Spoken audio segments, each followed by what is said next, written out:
Welcome to the Startup Operator podcast. I'm Roshan Cariappa. Everyone is trying to build a community. It could be around their product, a service, or brand.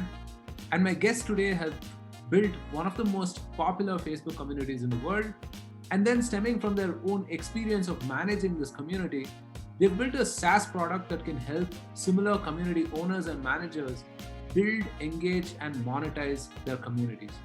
On this podcast, I spoke to Tamanna and Tarun Dhamija, the founders of Convosight, about just that, about the various nuances of building, engaging, and monetizing communities. This is a super insightful conversation, tons of insights in here, and I'm sure you'll like it. So do stick around. Hi, Tamanna. Hi, Tarun. Welcome to the Startup Operator podcast. Thank you so much for making the time. Thanks, Roshan. Thank you for having us here. Thank you, Roshan.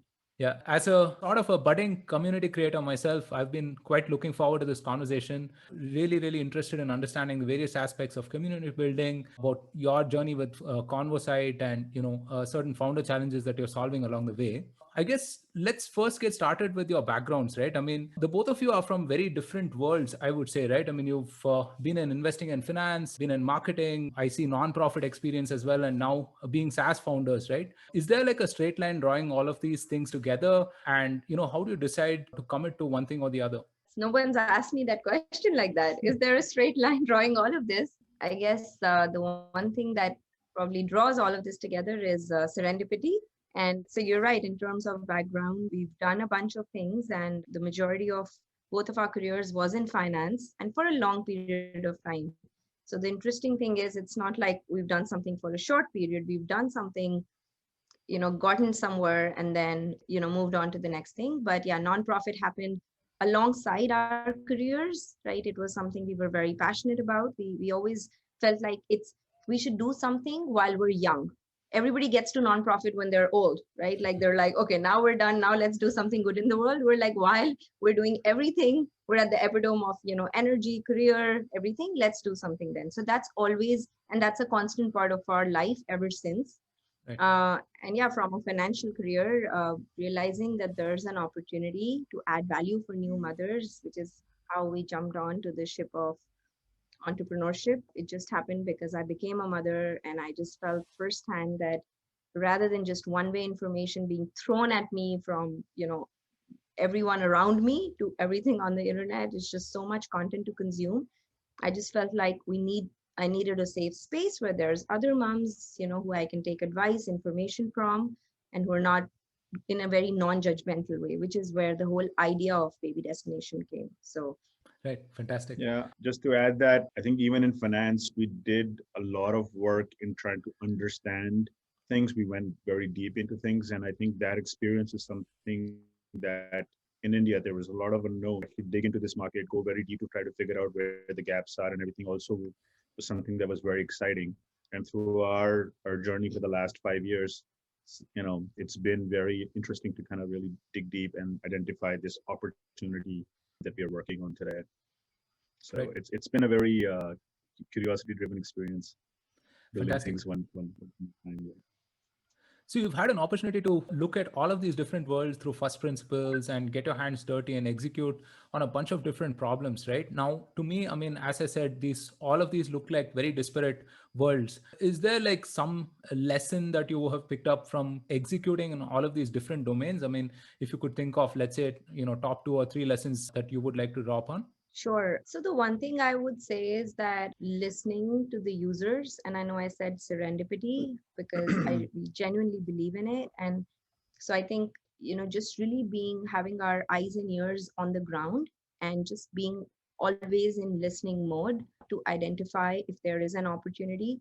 That's really one of the most important things. Like if that wasn't there, Baby Destination would not have happened, and then Convosight would not have happened. And actually, it's very interesting the way you have framed this question, because even when I look back to my financial experience, I actually started in a quant analytics role, and I realized there is a massive need. Like I moved on to equity investments, managing money. I was like, the youngest, the only female, and blah, blah. But it all happened because I realized there's a need. It's very interesting. Like, you're making me think of things which honestly I've not thought, but it's even our nonprofit. The space that we identified was helping kids with congenital heart disease. because that was an underserved space. And we realized, again, listening to, it's not users, but listening to the parents there, that it was a very high impact area where timely intervention could save a life.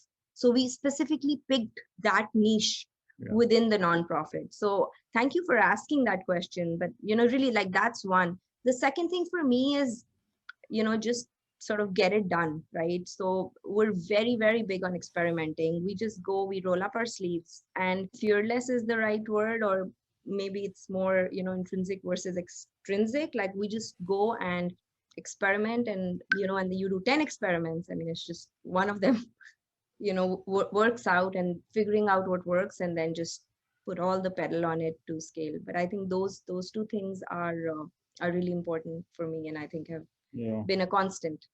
I mean, one thing actually I'll just add.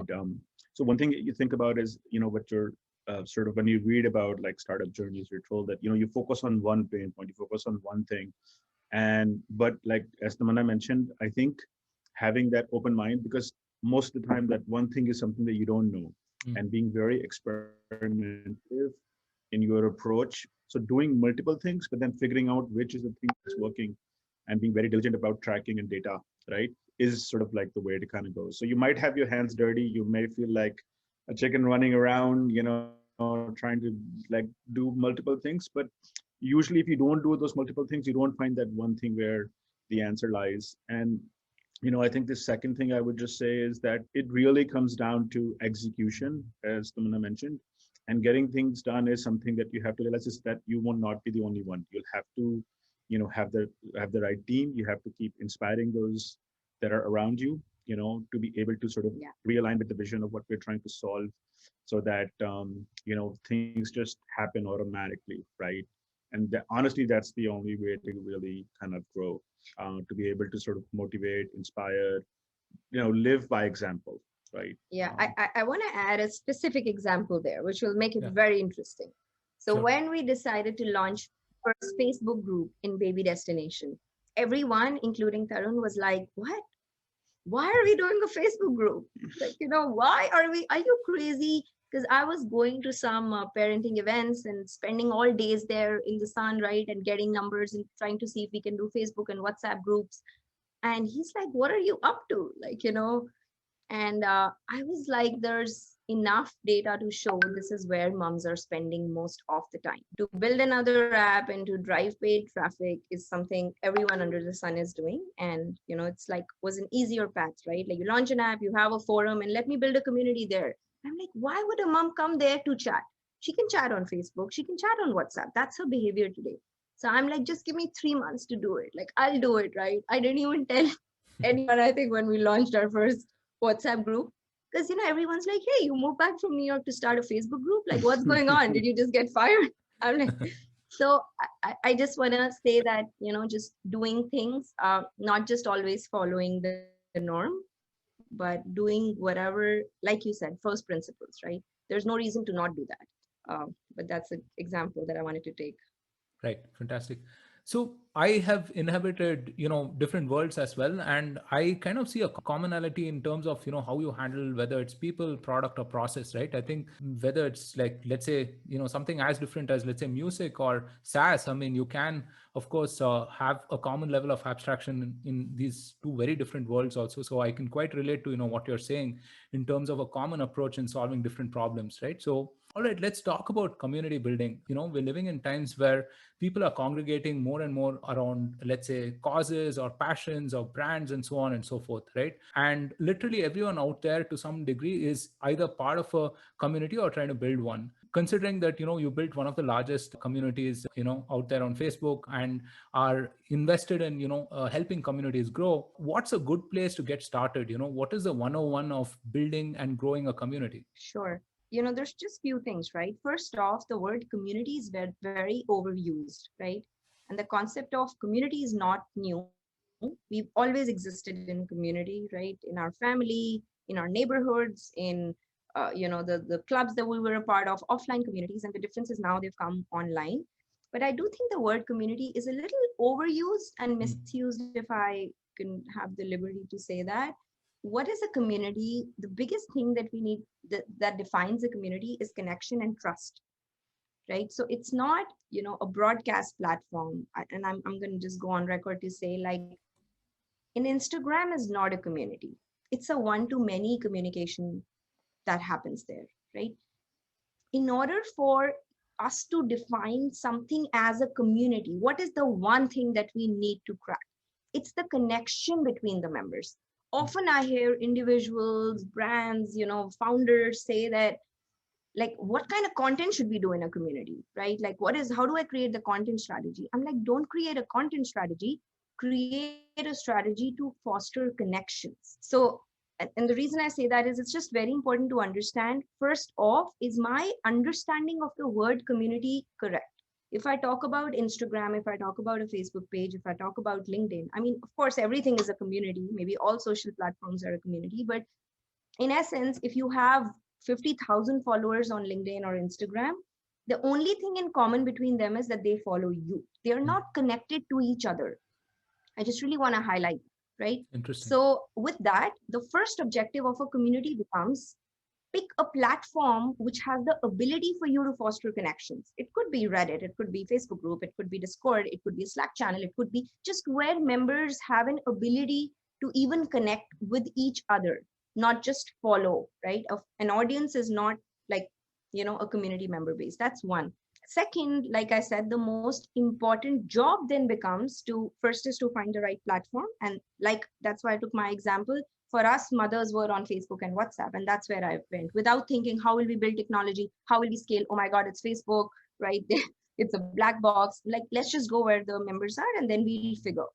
So first is the choice of platform. Second is the objective again. The objective is to foster connections. So you could be on a Reddit or a Facebook group, but if 90% of the content that is posted is by you and your moderators, then it's not a community. Might as well have, another broadcast platform there. So the biggest objective becomes to foster connections.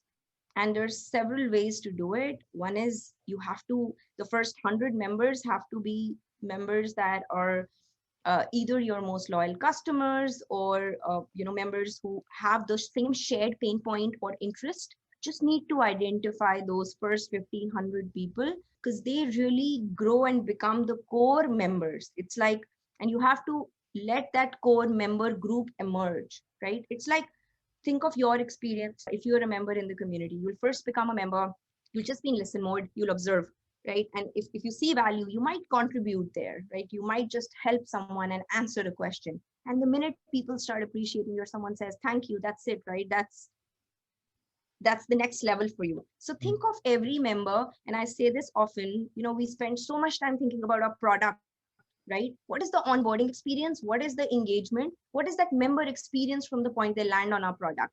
This is exactly how you have to think about a community. It's not a social media channel.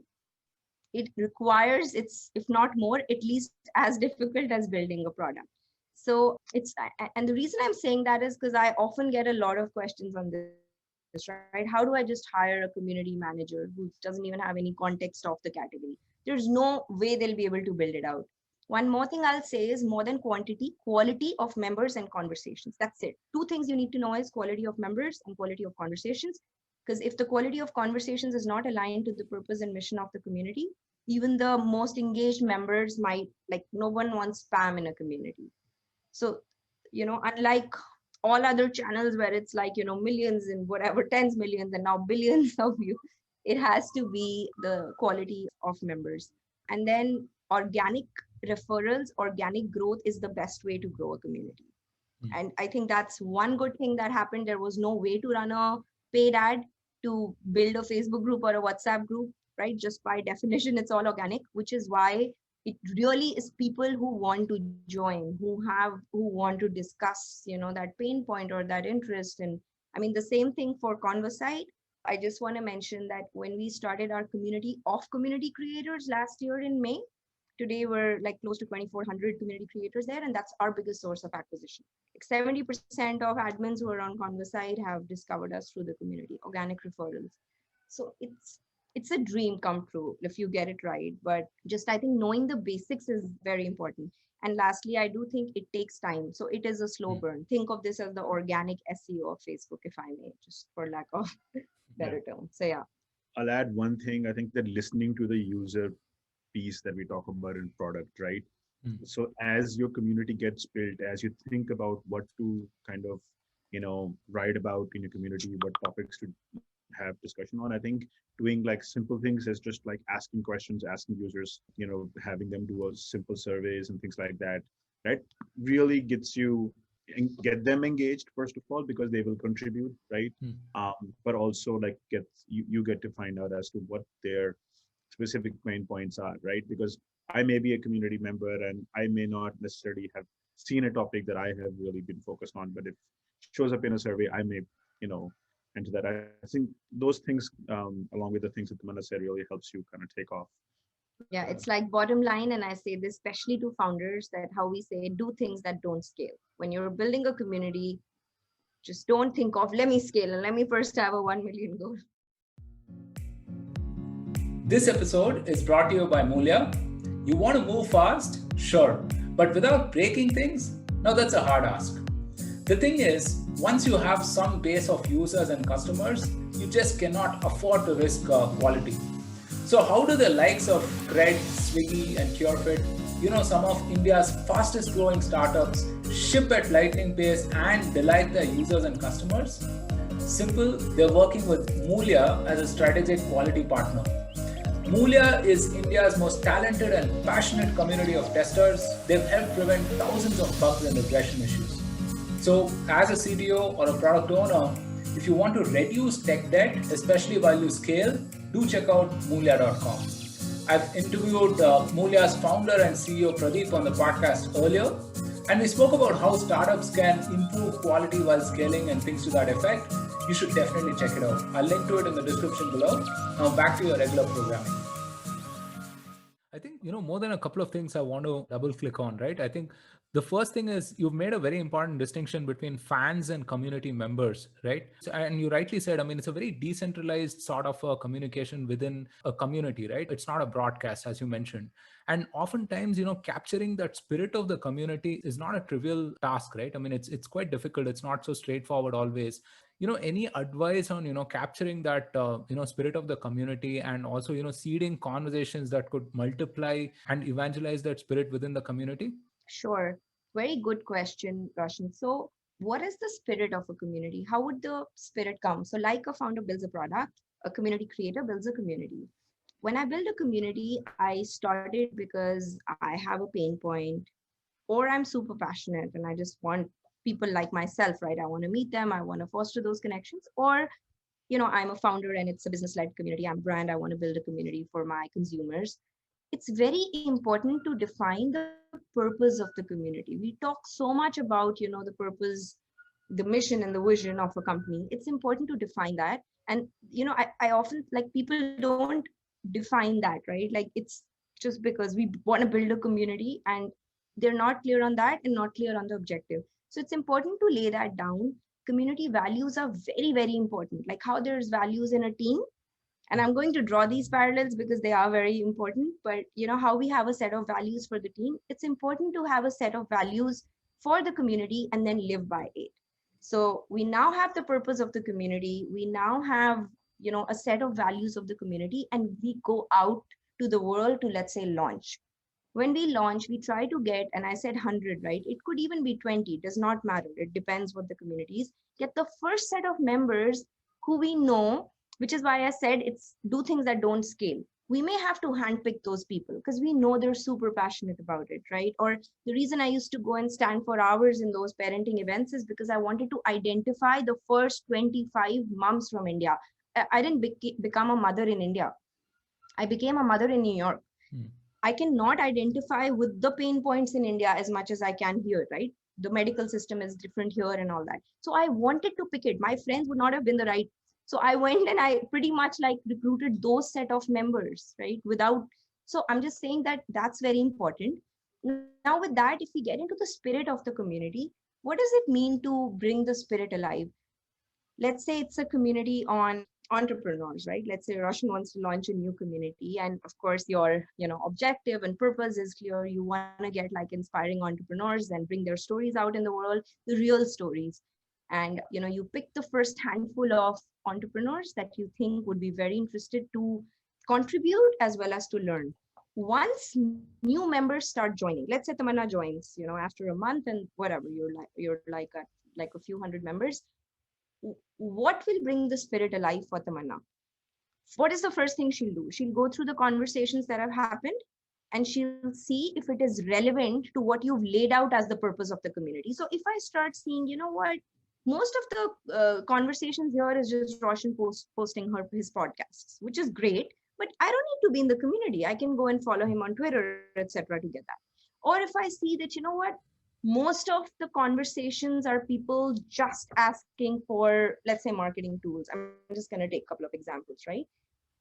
I'm like, okay, this is great, but this is not a well-rounded experience for me. Roshan had told me it's, or what I read about the community is more about experiences from founders. And so versus if I see that, most of the conversations are around different topics, right? What are the challenges in hiring? And, even if I see 5 of those authentic conversations, because you spoke about seeding, right? So if your first set of members are able to seed in those relevant conversations. What does a founder care about? Founder cares about hiring, getting the right people, right?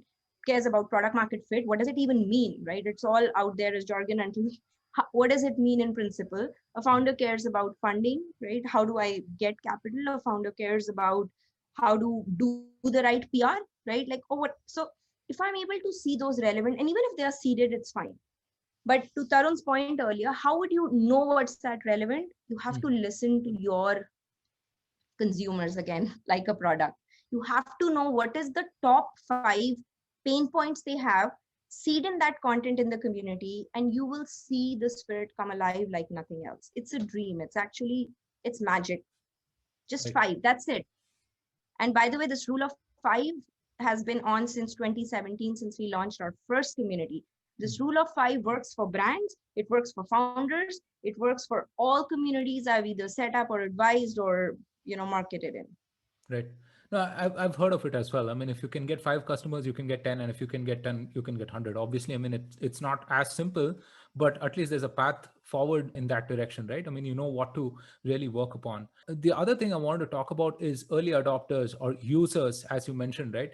And I'm reminded of this TED talk by Derek Sivers. It's called "How to Start a Movement," and he plays this video of a guy who is doing this weird dance by, I think, a lake or a river, I think something of that sort. And he talks about the value of the first guy who goes and joins him, right? And the first and the second persons who go and join him and start doing the dance before 100 of them, congregate and start doing the same thing, right? And he talks about in this entire movement, right? I mean, it's the second, third, fourth guy or fourth person who joined this who's really important. He's the person who converts one stupid guy doing something into like a mass movement as such, right? So as a founder, as a community creator, what are some do's and don'ts with your early adopters? Of course, I mean, we'll be respectful and so on and so forth. All of those things aside, what are other things that you've realized in terms of treating these people in a way that can grow and engage the community? Sure. I love this conversation, Roshan. Thank you for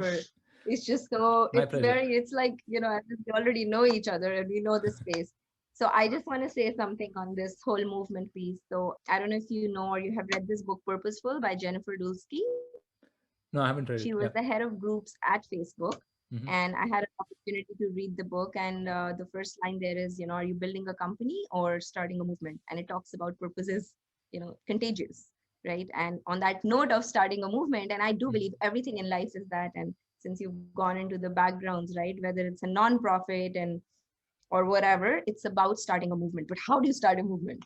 So I'm going to take a very real example that we've implemented. So when we started Baby Destination, we were always clear that it has to be a network of communities. We basically had 3 basic sort of principles. First principles going in. One, it has to be on a platform where users are. So we picked Facebook, WhatsApp initially. Second, it has to be separate communities for separate pain points. Again, because you cannot have one community with 100 million members. Like think of TED and TEDx, right? We all will relate to our TEDx because that's the local chapter, right? So it has to be a network around whatever, nutrition, home remedies, etc. Third, the person leading the community, right? Or this thing of starting a movement. How do you create a set of people who can pretty much start that movement, right? So the person leading the community has to be an active member from within the community who has the persona and understands the pain point of members. So a community of nutrition in South India, Tamanna cannot be the admin. Like, that's just not going to make sense, right? Like culturally different, right? Different food, different habits. So you have to let the core members shine, right? It is a very good balance between, having a broad structure, but then letting them have the liberty to lead. Very few community creators, in all honesty, do that. Like there's celebrities, right? There's some community creators that are celebrity now across the globe, but that's it, they're the celebrities. Versus what we really did in Baby Destination was, I'm not the front face, I'm not the one who's shining, it's all these community owners who are shining, right? We have 30 plus communities and each one has its own admin, moderators. So identifying those people, guiding them, grooming them with some guidelines, but then letting them free. Like they have to set the culture for the community. You cannot micromanage that piece and give them the center stage, right? It's like you lead from the back, but give them the center stage. And it's really magical again, the way this grows, really. Right. So Yeah, I mean, if you look at, I think perhaps the most passionate community in recent times, Bitcoin, right? It's not built around, let's say, Satoshi itself, the person who created it, or the group of people who supposedly created, but it's so decentralized, right? That's a fine example of what you were talking about. There's also this element of moderatorship, right? What will you not tolerate, or rather, who will you not tolerate? What kind of behavior you will not tolerate, and so on. And here, I mean, it sort of swings between, like a very whatever kind of flies approach, or like strict policing and stuff like that, right? So forming these guidelines in terms of what is not kosher is often very, very difficult. I would say it's not a trivial task. Any words of advice on how to go about maybe like drafting some guidelines and so on and so forth for communities? sure, I think certain things are a straight big no, right? There are things where you have to police, right? And then there are things where that you may need to give a warning or some room for members to understand that there is a decorum. It's not just a page I can follow. Again, followers versus members. You could post whatever you want on a page. You don't even have to be a member, right? Nobody can, they could block you later. So certain things, right? So of course, like any sort of spam, right? Like unwanted promotions, any, of course, obscene content, trying to, like, there's also fake profiles. So that's what I say, that first things first, if 100 members request to join the community, there has to be a process in place so that only the relevant members get approved, right? Basis checks and automated checks on their profiles, etc. And on an average on Facebook, we see only 60% members get approved. 40% are not even approved. They're just, whatever, the profiles may not be relevant, fake, etc. So that's one. There is a filter you set right there to ensure the right people are entering. Once they enter, I think having the right set of guideline upfront, and like I said, it's span, promotions. I'll take example for parenting communities. Like we don't want medicinal recommendations. So all of these things have to be outlined, and then again, bunch of tools out there to track those keywords, and then inform the member that this is the first warning, and the second time it is okay. I'd rather err on the side of keeping the community clean than giving it too much room to sort of grow in a direction where there is more spam, because you don't want to lose your valuable members, right, who are getting value, and spam is a very, very big put off. So Right. Are there any platform specific nuances that people should be aware of? I mean, you start off by saying go where your core audience is, right? Whether that's Facebook or Reddit or Discord or wherever else, right? So, but are there platform specific things that kind of influence a community? Say, for example, there are 3 attributes about Facebook or something else. To answer that question, in terms of what specific tech stack and like how do you build on top of a platform, right, where your users are, or what you have to give to your users, I think that there's, in terms of communities, what we saw were there were like a couple of very important things, right? One is that we needed to give them the ability to be able to understand what's happening in their community, right? And that's why, for example, on Convosight, for specifically, what we did was we built metrics for them to be able to track, right? So I need to know like what happened in my community yesterday. how do I know how many members have joined, how many posts have come in, what are the questions that are left and unanswered, right? So just like for any kind of a community or for any kind of business, I just want to know, like, to be able to track the day on day things. Second thing is that, like prioritizing the action points for them, right? So even for any SaaS platform or anything, right? Once I have my users using it, I want to be able to give them the next best action for them to be able to do that. And the third thing is basically, how do you drive, the long-term growth? So now, obviously, that is not necessarily just a product choice, right? It's like what you have to do in terms of how do you see this proposition, the value proposition that you have on your platform or your product scale up, right? Whether, for example, an example of, like, let's say, like a weight loss app is, doing something actionable for 30 days, seeing the results, seeing the transformation, and then that eventually becomes a growth loop. And then once that happens, now, like, the person is ready to do 5 additional things, right? So what I would say in terms of, like, how do you build the product or the platform itself, just trying to keep these types of things in mind, whether you're building on top of Facebook, whether you're building a standalone platform, in terms of the technology piece, I think that should be irrelevant, right? Yeah. I think Facebook, Reddit, Discord, they all have different categories and there's different geographies. For example, Reddit is pretty big in US, right? And when we look at these three, the use cases are very different. Of course, now Reddit has become the place for trading communities, right? And that wasn't there for like 15 years. Now Facebook groups will not be a place for that. So there are platform specific nuances, right? In Reddit, there are subreddits, there are different features, etc. In Discord, for example, and you could have it's called a bot, right? That the group admin can install. In Facebook group, it's an app that the admin can install. But we do see that for consumers, and again, from a monetization standpoint, also, they are very different. Facebook groups now, monetization, specifically with brands and partners, is more accepted. Reddit, it's still considered like not the most kosher way to monetize, but they are getting there. Even if they want to from within, it's a latent need, it's out there.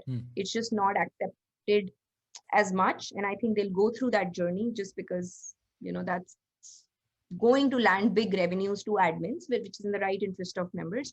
But yeah, the categories are very different, the geographies are different, they all sort of have APIs that could be built on. But Reddit is also the most, and Discord actually, very, very cult communities. If we look at scale, Facebook is 1.8 billion, Reddit is 300 million. But that cult, like Reddit users love Reddit. Right? It's that, yeah. Right. Aside from all of the platforms itself, there is this whole notion of, not being tied to any particular social media platform, right? I mean, there's this whole platform giveth, platform taketh away kind of notion, right? I mean, tomorrow you could get banned or, so on and so forth, or your reach could be restricted and you might not even know. And it's happened with me, right? So there was a point when I was fairly regular on LinkedIn. I used to post 3 or 4 updates. I stopped posting for a while. And today, I mean, I probably get about 5 or 10 likes on my post, right? So that kind of happens. And I've heard similar stories from people who post on YouTube and so on, right? So what would you say are some great ways of building a community agnostic to any one of these platforms? In financial terms, how should a community creator like hedge their risk, basically? Yeah, it's a very good question. And I don't know if I have the right answer, right? I'll just tell you what our learnings are. And I mean, even for us, right? We ended up building Baby Destination on Facebook and WhatsApp because it's one thing to say, this is not the right thing. And I know what had happened to Facebook with pages. So it's like literally, walking on a landmine. So I mean, I'm aware of it, but the reality is that's one thing. But building something separate, and there's a bunch of platforms out there saying, hey, you can build a wide label community. That's fine, but where will the members come from? Like, where will the people come from? It's a push versus pull. For how long can you keep pushing people to come onto your, otherwise we could all, right, like how blog platforms emerged, we can all just build like a separate website. We can have a Shopify for communities. I'm not saying it cannot happen, but just think about it. It's a push versus pull. It's just that you need to be in front of the user for them to even see the value, right? And that, I mean, there are these, big 4 or 5 and now even more platforms that own distribution, really. So one suggestion is that it's good to have your community on a bunch of different platforms. It could be like, whatever, Reddit or Discord. And I know it's not easy, but I'm just saying, like, it's like a multi-channel approach pretty much, right? Like having a community. So for example, we had it on Facebook and WhatsApp, and then we had our website where we were hosting some content. So there were three different, one was our own, and then two were like the community platform. So then it's a complete experience for my member, right? That is one. Second is, I do think, I don't know if it's okay to say that, but you should have your member information. If a community creator, the member has opted in, is willing to give you the information, you should have it. I know other community creators who've lost, and I'm not going to name platforms, but lost everything they had because all the member information was wiped off. Like, these are your hard-earned users who believe in you, and so I think no matter what platform you use, with their consent, you should have their information so that you're able to get in touch with them in the event something happens. Third is, I do think, if possible, an offline connect is very, very important, right? So it's one thing to have conversations, it's one thing to have offline or sessions where you have a connect with your members.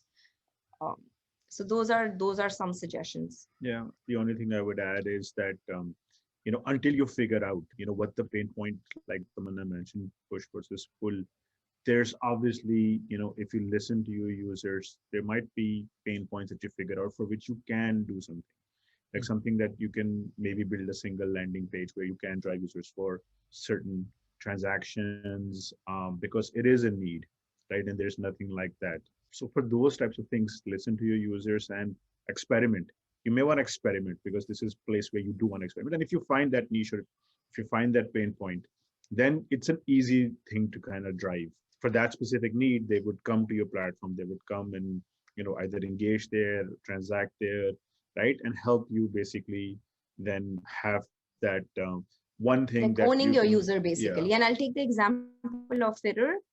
Fitter is a great example and a case study of a business that started with, and maybe I'll refer JC to you also, that started with a Facebook group called Squats and became the largest Facebook group, right? And then built an entire business out of it, right? They have a Fitter app. So to Tarun's point, if there is a value that can be added outside just conversations, and conversations are hard to crack, right, on a third party owned platform, but if there is value to be added, and in their case it was helping people achieve their fitness goals by matching them with the best fitness experts. So they built an entire sort of business and a company out of the Facebook group, which continues to be their largest acquisition channel, but the Fitter app is a self-sustaining entity. So Right. So, we've spoken about reach and engagement, and then there's a third aspect of monetization, right? And often this is the trickiest because either, people are very squeamish about, how to monetize goodwill or, community engagement, or, I mean, it's not really so straightforward as well, right? Because nobody wants to show a bunch of ads to people and annoy them and spam them with all of these things, right? So in your experience of, working with different communities, helping them monetize and so on, right? What are some do's and don'ts with respect to monetization? first things first, you are not slapping an ad in the face of a consumer here. It's not even possible, right? Because you don't have a way to drive an ad, put media monies behind it, and say, I want to get in front of people who look like Roshan or who look like Tamanna, right? That's just not even. And I'm really glad there's no way to do it. Otherwise, this would have been like butchered and gone in the wrong direction. If there was a way to run or get more paid reach within a community marketing would not work. Like, and again, I'm going like sort of on record to saying a lot of these things, but I really mean it, because then it would become another ad platform, the way there's other ad platforms in the world, whether I want to see it or not, but I'm in the custom set of some other people, right? And which is why I'm being shown these ads. The beauty here is, first things first, for an admin, what your members are talking about. So again, if there is a community for your podcast, if it was your community, that the example that we took, what entrepreneurs care about, right? They care about, we spoke about those 5 things: hiring and funding, and so all of that, right? Marketing tools, etc.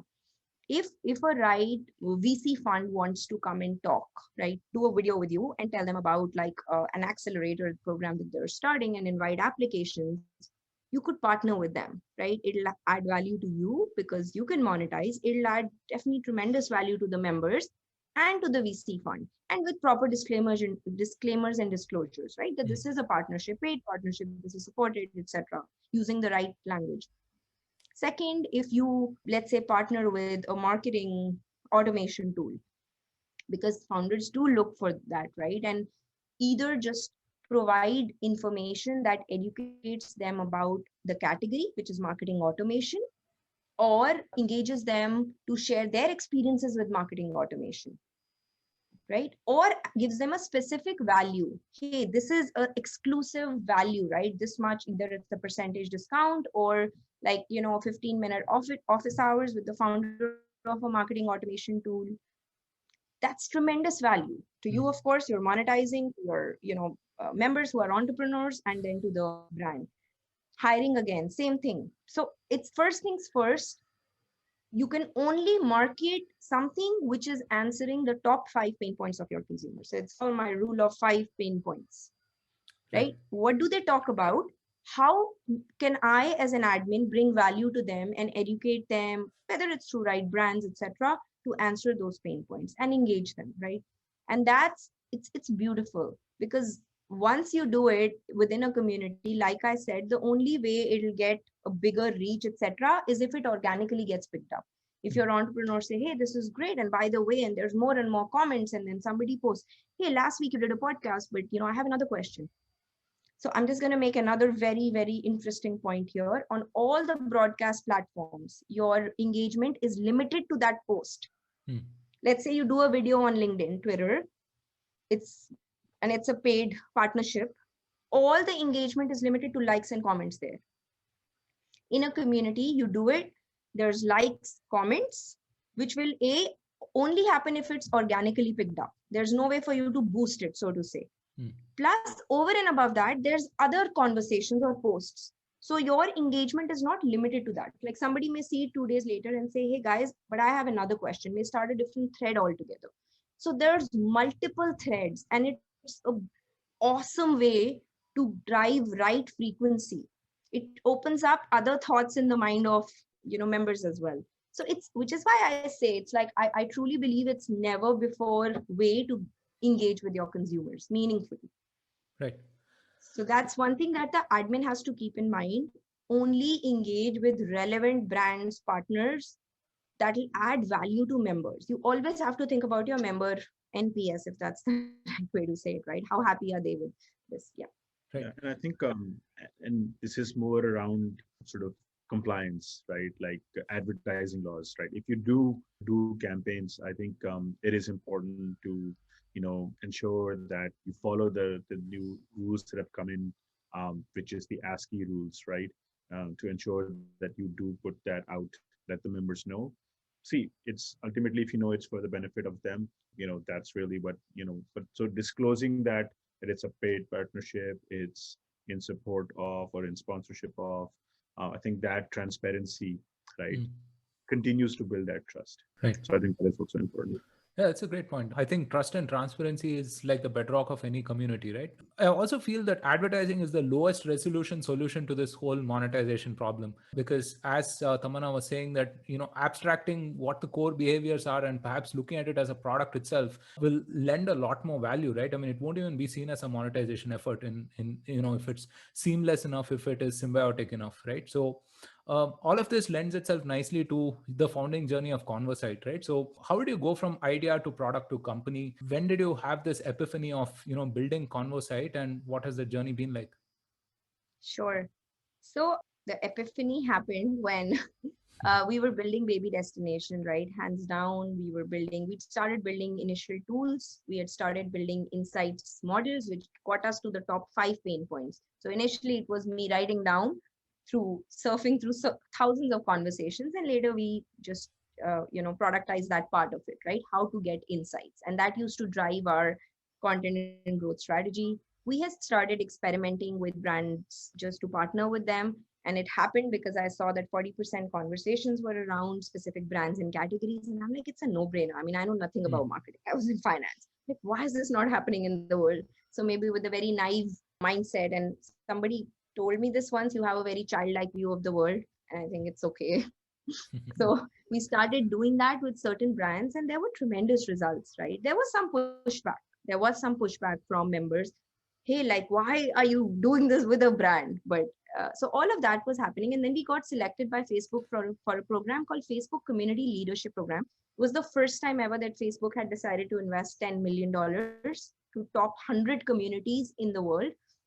And when I say 100, I'm sure they're like the top 100 power users or whatever. There must be some criteria, but there was like a whole selection process, and we were fortunate to get selected. As a part of that program, there was, some funding, mentorship, all of that. But the biggest thing was the ability to meet these 100 individuals from across the globe.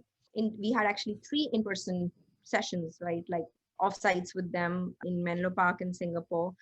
And every single individual there was talking about how will I sustain my community? Like, how would I monetize? These are the most inspiring group of people I have met in my life, right? In my life, who have single-handedly built movements, like really across the globe. It was amazing to see their clarity of thought, the way they've executed, and how selflessly they're doing it. But now they were at a point that, we need to sustain, we need to monetize, and how do we do it? We were the most advanced in that cohort, just in terms of technology and whatever we were doing with monetization. But that thought really did not leave me. And I'm like, there has to be something bigger and better that we can do.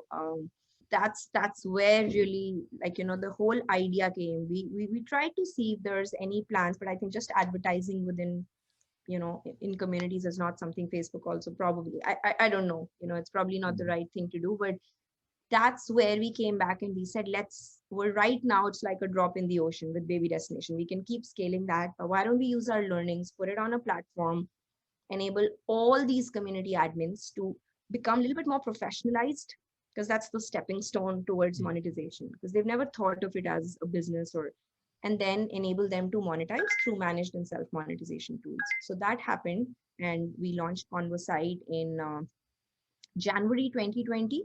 We took 3 months to build the product.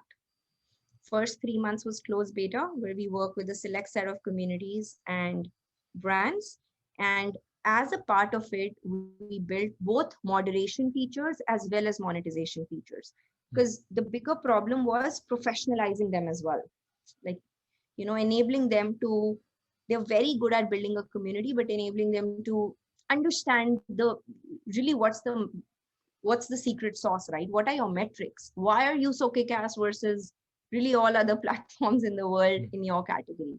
And to that effect, I always say we're not just a tool or a product, right? There's a lot of work we've done around that to support them. So from our beta itself, we started doing workshops, we started doing tons of one-on-one sessions, right? To talk to admins about this. What does this even mean? To help them with issues such as what if members give some pushback, right? How to do it in a meaningful way, how to not think about, let me get from 0 to 100, but build it up gradually, learn and go, telling them it's a new category. It's not going to be easy to sell. There's thousands of rejections. So all that support and tools is what we built. Our beta was very successful. In January, we launched, and now it's it was more around sort of, once we started building the product, we realized that this is not just a product. It's like we have to actually build the ecosystem, right? We are doing something that is building out a new category. It'll be difficult for people to understand it at first. It'll be difficult for growth and everything. And hence we realize that building the ecosystem, which not only means building the product, but building the education around it, the growth loops around it, and how we sort of take it to the world, and continue to actually, even future wise, like thinking more about how do we build this ecosystem. Initially started in India, but then sort of thinking more on globally, like how do we build this out. Right. So I'd love to talk to you about product market fit, right? How does it look like for you? When did you realize at one point where, you thought, okay, what, this thing really has some legs, right? I mean, we need to put more time and effort, and, maybe you had a couple of pivots or whatever in that journey itself, right? So could you talk us through, that journey and, where you are right now and what you plan to do going further? Sure. So, product market fit for us really, I think, happened during Baby Destination at some stage. Like that concept of community marketing was tested out during Baby Destination, which means that are our brands and partners interested to tap into this distribution meaningfully, not through an ad, not through the way they've been doing it. That was tested out. Is it going to add value to the members? That was tested out. Would admins be willing to do it after this initial sort of hurdle of acceptance, right? Because there is this image of them in the world that they're doing good. How can people who are doing good can make money, right? So all those three things were tested during Baby Destination. That's why I say, like, that POC was already done. What we tried to establish during the beta was that how fast or slow would that sort of adoption be? Because there were issues, right? Like for group admins to say, hey, there's this new platform in the world that will help you monetize. They're like, hold on, what? Like which platform? Were we, because it's not like, there's other apps out there or anyone out there who's doing it. Of course, there's some credibility with our journey, but that's it. So we wanted to see that adoption, how fast or slow would that be? So the beta was to establish that, and it was very difficult. Like a lot of admins said no to me initially. They're like, what if you run away with our data? Like, we don't even get your data, but it's just natural, right? Because they have to install Convosight as an app, let's say within their Facebook group. So it's a very long installation process and giving us sort of access. So that was the part which we were not sure about, how long it will take. In terms of automation of marketing workflows, etc., that was just right figuring out.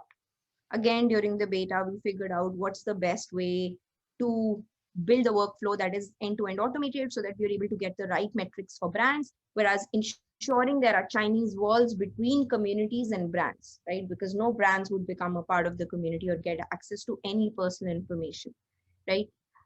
It was very hard when we established the POC to even tell the brands that, what, everything you know about marketing up until now is about knowing PII. This is everything but PII. But think of this as having access to a cohort of people and their conversations that are all relevant to your category. So how does it matter if who is the person, right? It's all relevant. This is not spray and pray. So all of that was established during Baby Destination, but really during the beta, we got tremendous response from our brands and communities. Once we launched, there's been no looking back in terms of adoption, especially in India, Southeast Asia, and now increasingly in the US. That's that. The one thing that I would say, which was a learning, the moderation tools, we realized that again, it's the mindset, right? The mindset is right now not so much like, they're not digital marketers, community owners, right? So they're not used to using a lot of tools, etc. So a lot of our effort has gone in educating them, and they're still not like, I think that'll still take some more time for them to understand the metrics and do all that. Our next goal is to enable them to become self-sufficient to go out in the world and partner.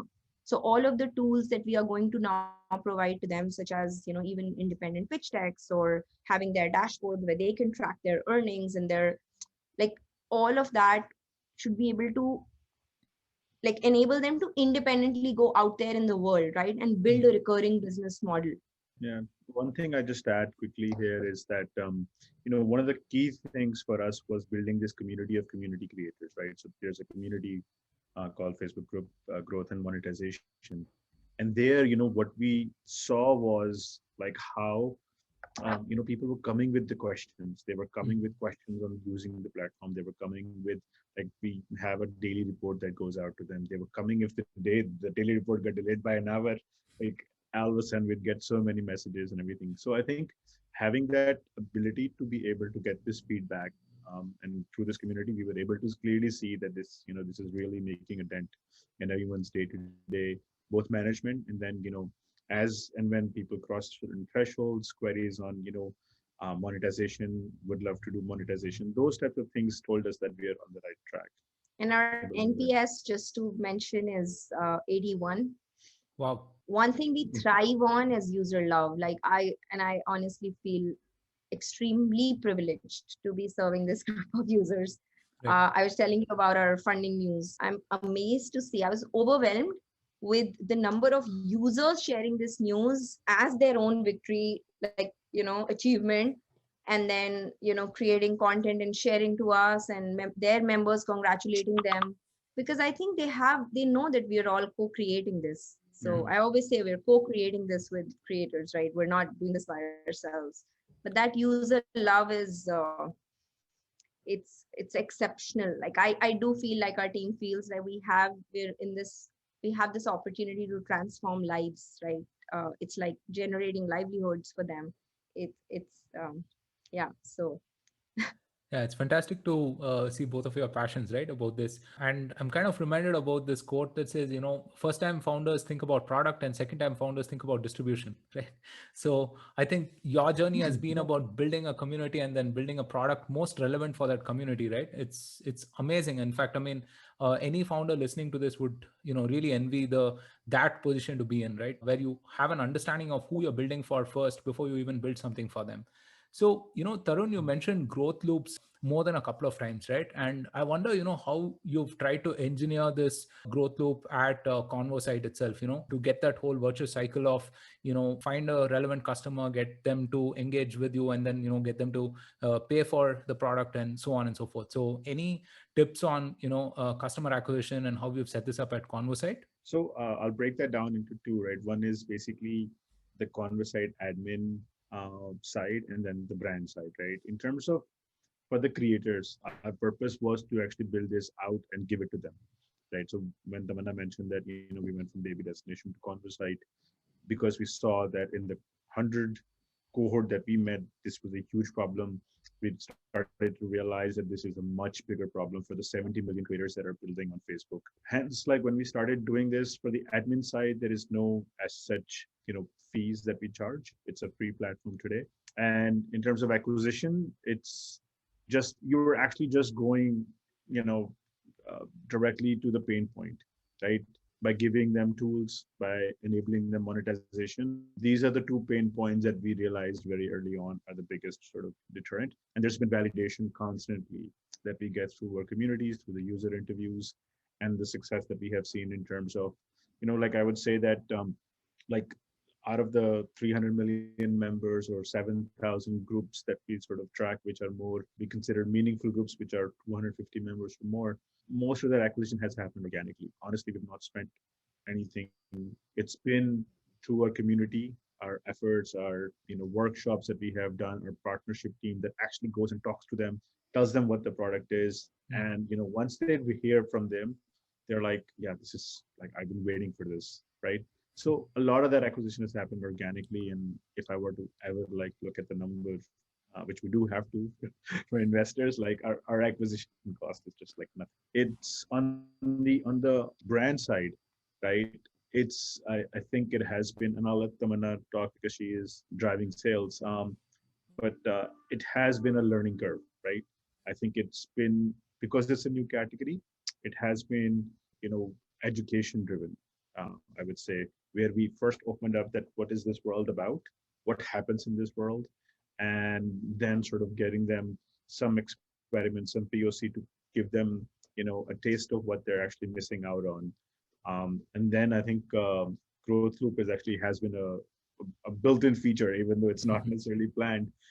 Growth on the brand side is a built-in feature because it's just like automatically getting evangelized. So we did not really have a sales team until recently, and people get very surprised with that. It's just for the brand side. So because like how Tarun said, a lot of it was really just me, and then we had one more person. We have a brand success and a community success and partnerships team from the get, but there was really no sales team until like 50% of our business with brands has come through referrals.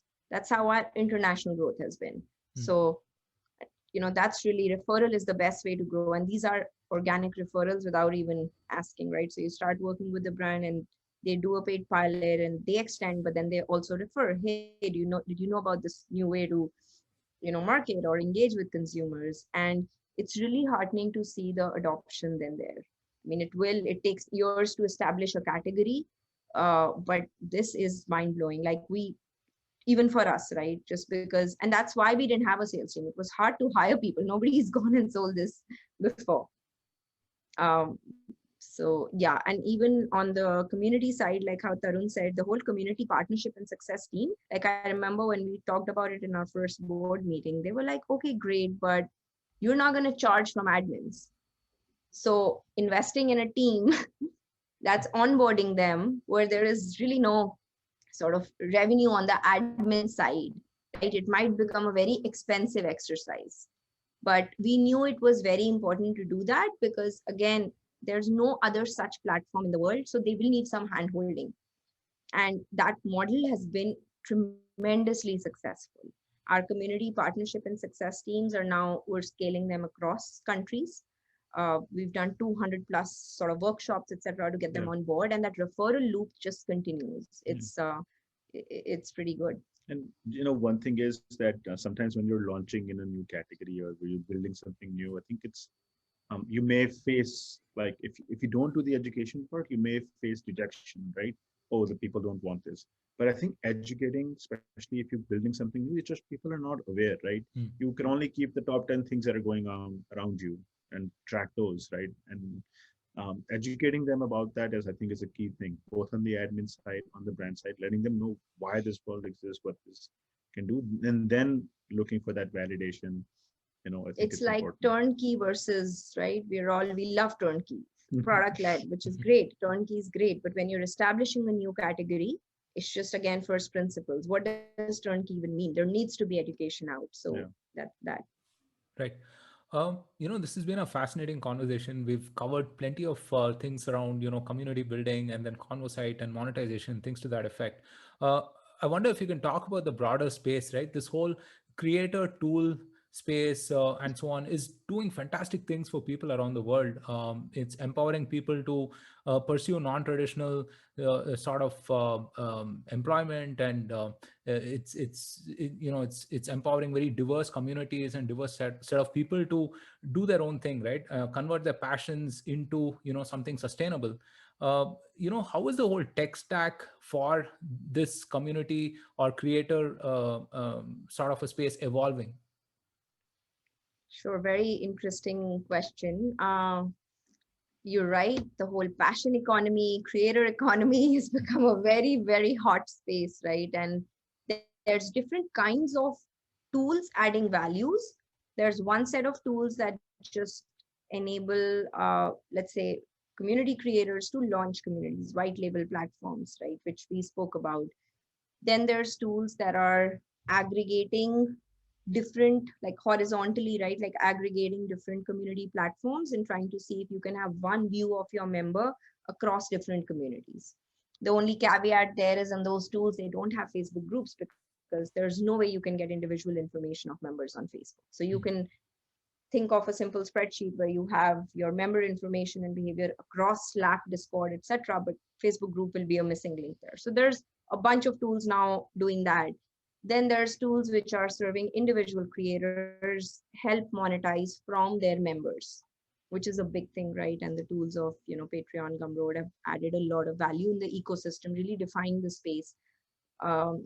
So it's I think there's 300 tools in the space now, right, across all of this. And that just says that this whole shift from knowledge to passion economy, right? And we fundamentally believe that community creators are the epicenter, like, of this, because they are creating communities. Like, you can be an individual creator, right? Create content, products, and just have, be a part of the passion economy, right? Make money while doing what you love doing. But community creators essentially create communities, right? Cohorts of people who really get a lot of value from just being a part of the community.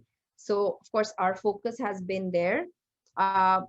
I'll share a couple of data points with you. There was actually a very recent report that CB Insights has released. This whole thing of monetization, and even you made this point, right? Whether it's ad or partnerships, is really maybe frowned upon. And member monetization is just, it's better, it's cooler. It just shows that people love you. It's the best form of user love, right? If your follower would pay you something. But in reality, especially for community create, but I'm going to share a data point for overall creators, 77% of the revenues come from brand partnerships. Even for other creator platforms, or like Instagram, YouTube, etc. That's just reality, right? And then it's like 5-6% of individual creators, let's say, don't make any money. Then there's 3-4% that get through member. So the quantum of that members donating or tipping, or we have like really cool set of things which members can do, right? Or subscribe, just pay to be a part of the community. That's just the quantum of not that is not that much. And I'm glad this report got released. So that's a big hypothesis with which we started, especially community creators. The value they've created is the cohort of audience that they have. The problem to sort of crack is meaningfully giving access to that audience without compromising their privacy, without compromising the ethos, of sort of marketing. But I just want to say that in this whole space of enabling brands or other partners to help creators monetize, there's not a lot that's happening. I mean, there's especially for, so like in the space that we're doing, there's very, very limited tools there. There's some tools out there which are more like marketplace platforms, but again, there's a lot more that needs to go into it because it cannot be an ad marketplace. I just want to say that that space is not tapped into right now, but the data now shows, and I'm glad this report came out. If you were to look at these numbers for community creators, it's like 60% of them are not even monetizing. But then the rest, the majority is brand partnerships. Yeah. And just one thing to kind of add here is, I think we're entering basically this new era, right? I mean, the creators that we see, right, who are actually looking to monetize, these are just the next generation of people, right? These are the people that have not grown up on physical assets, right? Not like their mom and dad were shop owners. Their aspiration is digital, like from the get-go, and that's where they see opportunities. And I think basically, if you think about it, they all want to be entrepreneurs. They all want to be able to build something for themselves. These are like the SMB, small to medium business enterprises. Like there's a data point that I got that most of the businesses that go into like US small business registration are all online businesses. It is because people want to now leverage this online connect, right? And hence, like, I think what we are seeing is now the entire infrastructure being built out, right? So there's a matrix of creators, and there's a matrix of the infrastructure tools that we'll need, right? Whether for monetization, for payments, for online shopping, for anything that we can think of, for content distribution. And I think for us, it is really building that infrastructure for community creators, right? We're married to them. We love, like, we were them, and that's what we are married to, and that's what we want to build for. And the entire suite of infrastructure is what our goals are. Whether they want to earn their payment, their invoicing, anything and everything is something that is what we have planned.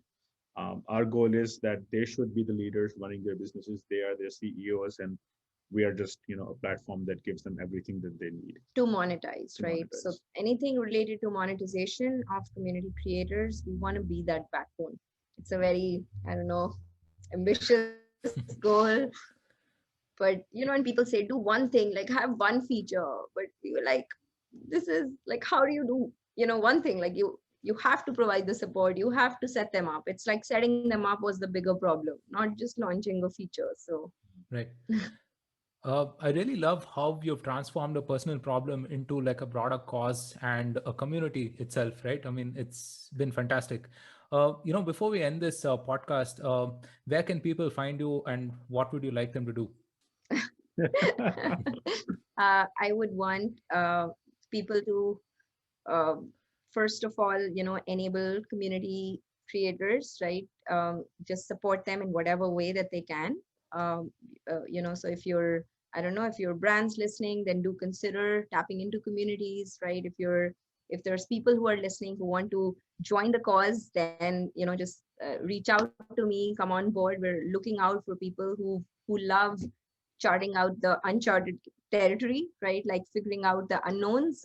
It's a never before solved problem in the world. It's very difficult. It's extremely difficult. You can find me, email me, tamanna@convosight.com. I'm also on LinkedIn, Twitter, any medium is okay. I respond everywhere, but we're really looking to expand our team, getting to the right set of people across domains, right? So product tech, uh, community partnerships, brand partnerships, we're expanding and always looking out for interesting people with fresh views who are super passionate about the cause. But I think anytime you meet a community creator, just know that that person has done a lot and started out not with a thought that I'll build this to monetize. Truly started out with a thought of creating value in the world, by bringing people together, and is now getting at that level where they just cannot sustain it anymore. So just have that in mind, and whatever ideas are there, just happy to listen to ideas, meet interesting people. Yeah, and just I would add is that if anyone wants further information after, I think this is a great podcast, and thank you so much for having us. A lot of information shared, and if they want to know about the global, like broader community creator economy, I think this article on CB Insights is really good. As Tamanna mentioned, we'd love to talk to people who love building this with us, and they could reach us on LinkedIn, Facebook, or Tarun at Convosight. Right. Fantastic. That's a great note to end the podcast on. Thank you so much, Tamanna and Tarun. This was a fascinating conversation. I really enjoyed it. Thank you. Thank you so much, Roshan, just for asking so many interesting questions. I really enjoyed this. Yeah. Likewise, my pleasure. Thank you. Thank you so much for listening. If you liked this episode, then don't forget to subscribe to us on your favorite platform and share this episode with all of your fellow startup operators. Also, follow the Startup Operator on LinkedIn and Twitter for more updates. Stay safe, take care, and see you soon on a brand new episode of the Startup Operator.